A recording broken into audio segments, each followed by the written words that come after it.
Hello, good afternoon. This is Luke at DG Weaver here in Landau with another video walk around of a new stock vehicle. Today we have for you a Mercedes-Benz A180 AMG Line Edition, and it's the executive model. As we walk around it, we're just double checking for any major damage, dents or scratches. As you can probably guess, I've already been around the car once myself to make sure that I couldn't see any major problems, and I'm happy to report this car's in really good condition.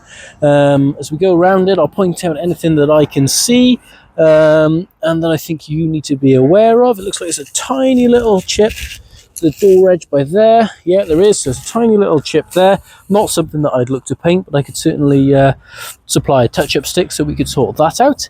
Coming around to this front end of the car, can't see any major damage there. Is that right here? Or a bit of fluff. There we go. So no damage to that front bumper by the looks of it. No, all looks excellent. Just go across the bonnet here, make sure that we've got no stone chips or dents. Nice sunny day, so easy to check for dents. And I can't see anything wrong with that. Coming up to our wing mirrors, all good on the passenger side. Then going across the roof here, we're just double checking for any dents or marks from bike racks or roof boxes. But as you can see, again, nice blue sky reflecting nicely for us. We can see it's a perfectly flat roof, which is just what we want to see.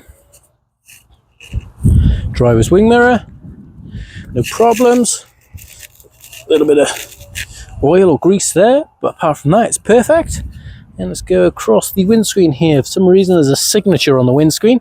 I assume that's something to do with something about a Mercedes that I don't know, rather than the previous owner. Nice signature either way. Let's have a look at the wheels. So on the rear driver's side, we've got 18-inch diamond cut alloy wheels, no problems on this one. Front driver's side then, can't see any major problems. Maybe slightly on the edge there. I don't think there's anything that really stands out. You can just about see it. It's sort of slight curbing there. That might happen. Somebody's changing a tyre or something, but not too bad. Front passenger side then, I can't see anything jumping out at me on that one. And then rear passenger side, sorry, tiny little chip just by there. I don't know if that's pinging up because of the W. Tiny little one by there, not something I'd look to refurb. So as we come inside the boot then, double checking all of these fabrics for any problems, any rips or holes. It's all looking very good, very well looked after. I don't know if you've got anything exciting going on under here, just an inflation kit. And then going across the top of the bumper here, see we've got no loading marks, no problems at all. Coming inside the car then, we're going to start on this rear passenger side. Come in, just going to double check these seats, make sure we've got no rips or holes. No problems there. Have a look at this middle one. All looks good. Anything exciting by here? We look like we've got one USC and then just a couple of fans. Rear passenger side then, coming in. Same again, we're just looking for any rips or holes in the fabric. No problems. Front passenger side then. Same again. And it's looking as good as the rears. No problems. Can I get that to focus? Thank you very much. Quick look at this dashboard area. No problems. All looking very tidy. And then last but not least then, just onto this driver's seat.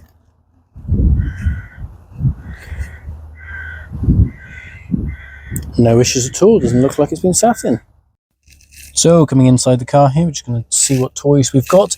The signature, by the way, that I highlighted on the windscreen earlier, I googled it while I was turning down the volume and stuff, and apparently it's one of the founders before it was even called Mercedes, and it's a nod to him basically.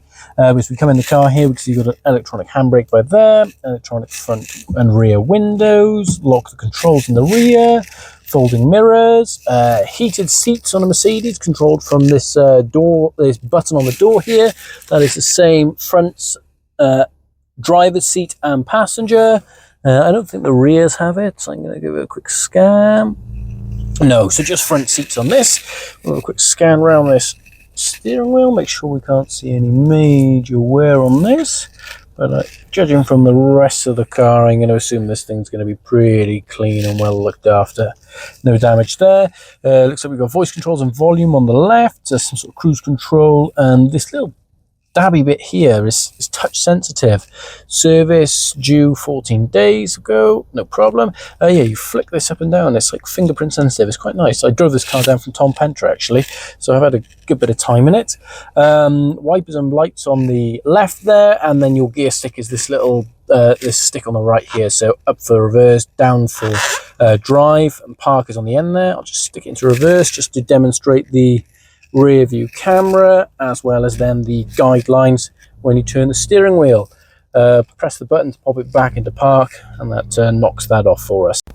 So we come onto this infotainment system then. So the screen itself is touch sensitive, and you've also got then this trackpad down the bottom here that you can swipe across if you prefer. I've never really got on with these trackpads. I do prefer to use the button, but it's more difficult to do while you're driving. So the car's got Apple CarPlay and Android Auto, but you need to plug in. Plugging in is a USB, not a USB. And then apart from that, it's all the normal stuff that you'd expect to see on here in terms of media. Radio is FM and DAB. Comfort, no idea what that is. Color, oh, that's going to be our lighting. So all of these strips here light up on the car. I wonder if I turn the lights on, if it'll turn on the internal ambient lighting. No, it's too bright outside, so that's not coming on. They just you'll have to believe me on that one.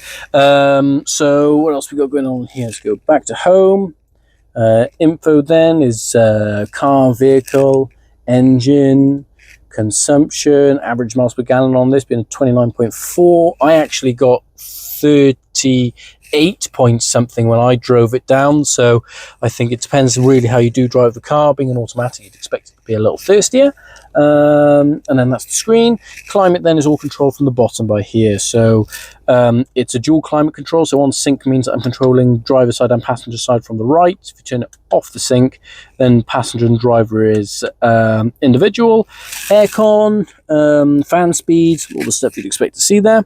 Got drinks holder here, no wireless charging from what I can see, and then some shortcuts around the trackpad here to volume, dynamic. I wonder what that does. Is that drive mode? Yeah, okay, so that's just switching us between different drive modes there.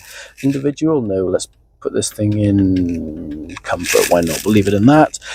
This creates shortcuts to favorites, parking camera, and then shortcuts to the things on the screen. Let's have a look under the bonnet.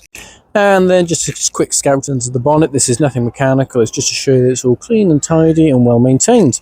All looks good to me. Thank you very much.